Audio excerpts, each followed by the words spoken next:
วัสดีค่ะทุกๆคนยินดีต้อนรับเข้าสู่ช่องมามันซ่าทีวีค่ะวันนี้นะแม่จะมีนิทานมาเล่าให้เพื่อนๆฟังกันนะคะมาเข้าเรื่องกันเลยดีกว่าค่ะเรื่องนี้มีชื่อว่างานแต่งงานของคุณนายจิ้งจอกกาลครั้งหนึ่งมีจิ้งจอกเท่าเก้าหางตัวหนึ่งเชื่อว่าภรรยาจิ้งจอกสุดสวยของเขาไม่ซื่อสัตย์อาจจะมีชู้จึงอยากจะลองใจของเธอดูเขาเหยียดตัวออกไปไม่ขยับแขนขาและแกล้งตายร่างกายดูเหมือนกลายเป็นหินนางแมวซึ่งเป็นสาวใช้นั่งอยู่ข้างๆกองไฟและทำอาหารอยู่นางพบว่าร่างที่แข็งของจิ้งจอกเท่าเนี่ยเหมือนลักษณะที่ตายแล้วคุณนายจิ้งจอกซึ่งเก็บตัวอยู่บนห้องของเธอเมื่อทราบข่าวจากนางแมวผู้เป็นสาวใช้ก็ได้แต่ร้องไห้โศกเศร้าอยู่ในห้องข่าวการเสียชีวิตของจิ้งจอกเท่าแพร่ออกไปอย่างรวดเร็วในวันเดียว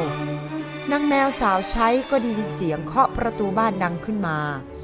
เธอจึงไปเปิดประตูก็พบจิ้งจอกหนุ่มตัวหนึ่งเขาพูดขึ้นมาว่าคุณเป็นอย่างไรบ้างคุณแมวหลับหรือตื่นอยู่นางแมวตอบว่าฉันไม่ได้นอนฉันตื่นอยู่ฉันกำลังต้มเบียร์อุ่นๆกับเนยอร่อยๆพ่อหนุ่มคุณจะเข้ามาดื่มด้วยกันไหมจิ้งจอกหนุ่มตอบกลับไปว่าไม่ละขอบคุณและมันยังถามต่อว่าคุณนายจิ้งจอกคนสวยกำลังทำอะไรอยู่นางแมวตอบกลับไปว่าคุณนายเธอนั่งคนเดียวแล้วเธอก็ร้องไห้ค่อนข้างหนัก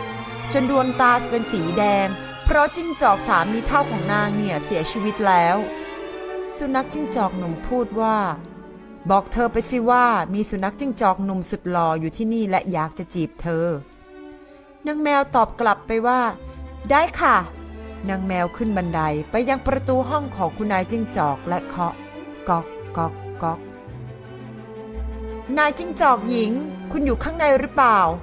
นางแมวถามฉันอยู่ในห้องจ้าเจ้าแมวน้อยคุณนายจิ้งจอกตอบมีหนุ่มขี้แยเขายืนอยู่ที่ประตูข้างนอกนั่นนางแมวบอกฉันซิว่าเขาเป็นยังไงบ้างคุณนายจิ้งจอกถามต่อไปอีกว่าเขาเนี่ยมีเก้าหางเหมือนสามีของฉันหรือไม่โอ้ไม่ค่ะแมวตอบไปอีกว่าเขามีเพียงหางสั้นๆอันเดียวเท่านั้นคุณนายจิ้งจอกยังพูดว่าถ้าอย่างนั้นฉันก็ไม่สนใจเขา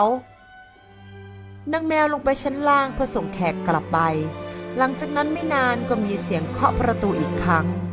และเป็นสุนัขจิ้งจอกหนุ่มอีกตัวที่มารอที่ประตูเพื่อจะจีบคุณนายจิ้งจอกสุดสวยแต่เขามีเพียงสองหางและหางของเขาก็ไม่ได้ดูดีสักเท่าไรนักหลังจากนั้นก็มีหนุ่มๆแวะเวียนเข้ามาเรื่อยๆแต่ละตัวจะมีจำนวนหารเพิ่มขึ้นแต่พวกมันทั้งหมดก็ไม่ได้อยู่ในมาตรฐานความหล่อที่คุณนายจิ้งจอกต้องการจนกระทั่งในที่สุด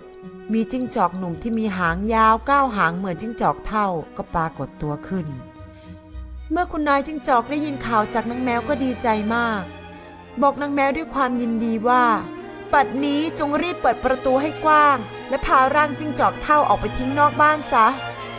แต่ในขณะที่งานแต่งงานกำลังจะเข้าสู่พิธีเฉลิมฉลอง